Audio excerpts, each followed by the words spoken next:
It was one of those days where my to-do list was on point, including taking my son's swimming lesson. I was on time. Everything was going right. So I was on the phone and I was multitasking, right? Son on time, waiting for swimming lesson. Mum's on phone, waiting for son to start lesson. Then I see something disturbing from a distance. There is a boy and he keeps going under the water and dipping down. And when he comes up, he's calling for help and he's struggling, right? I'm on the phone and I'm looking around and I'm wondering, why isn't anyone observing this boy? And it's easy to forget, to not notice this situation happening. But his classmates were in front, right in front. He was at the back and he kept going up and down and he was struggling. He was calling for help. And I was like, he's drowning. And before that, I've seen where a whole big adult has left their child to go swimming lessons. And on the other side of the pool, my man jumps in pool in deep end, doesn't realize it's deep end and starts drowning in front of my kids. Going down the water, struggling. They're trying to reach for him. He's struggling. Eventually, they dive in because he couldn't reach for whatever they were giving him to pull him out because he wasn't a strong swimmer. And they had to pull him out. So in front of my children, Mom, look, he's drowning. I remember this man going down into the water and the water was still. So you have to understand, when I see a child, and the child looked like he was 12, 13, struggling, I was like, no, this cannot happen. Why is the teacher looking like he's not noticing? Why is it, excuse me? I say, excuse me. He's drowning.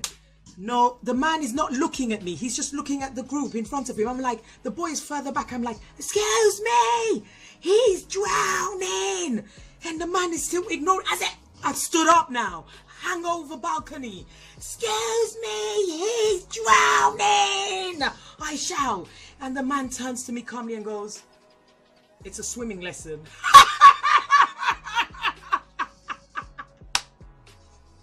It's a big swimming lesson.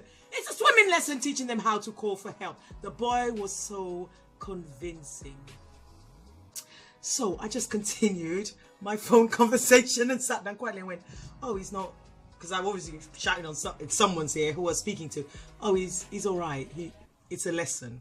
So, right, dealt with that embarrassing situation, felt really aware, but like, as far as I was concerned, you know what? I was trying to save a life. You know what I mean? I was trying to save a life. Then I pick up my son and my son went in the car really calmly going, Mum, why did you do that? Mum, why did you do that? And I go, what? Do what? He went, why did you have to shout like that? Why did you have to shout like that? I was like, I thought he was drowning. He went, I was like, Mum, everybody was laughing. Everybody was laughing. And I said, so what did you do? Because obviously you knew it was me. My son has never heard me shout that loud. So he must have been like, what is she doing? Because he knew it was a lesson. He said, I just stared at the clock.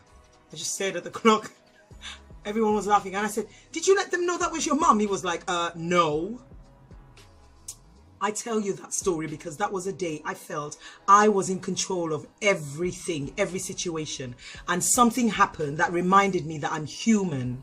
And so I tell you this story so you know that shit happens, like rubbish stuff happens. You might be on track. You might be closing all those sales, doing brilliantly. And then you make a phone call and it's just the wrong vibration. And everything that you usually do works. But in this case, you can't even go past the gatekeeper, or you can't even get to the point of pitching, or you've pitched and you've failed and you're like, but everything else was in place. Everything else worked. Tick, tick, tick.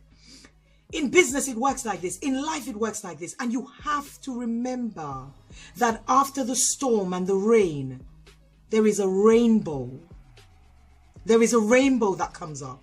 So what you don't do is you don't sit there and give up and go, right, okay, that was a rubbish experience. I'm not going to bother picking up the phone to pitch. I'm not going to bother forming relationships with people because the last one was disastrous. What you do is you remember you are human. For us, to learn the lessons of life, of living, where we can apply to our personal and our business life, we have to go through situations that remind us we're human. And being human includes being happy and being sad, being cruising through something and then being challenged. And when the challenges come up and the dips come up, when you try and get out, just keep it moving. Just push forward. When something happens that reminds you that you're human and you're not perfect and you've got flaws, there is a lesson there. I promise you, there is a lesson. There has been lessons time and time again in my life when I felt like that was crap, that was really rubbish. Why did that happen? There is a lesson, and you'll keep getting those human checkpoints until you learn the lesson, and then there'll be another one and another one. There is no way you're going to develop without glitches. So that's why I don't understand when people keep getting these glitches, keep getting these challenges, and they just want to give up. You cannot give up, because if you give up, well, what is there?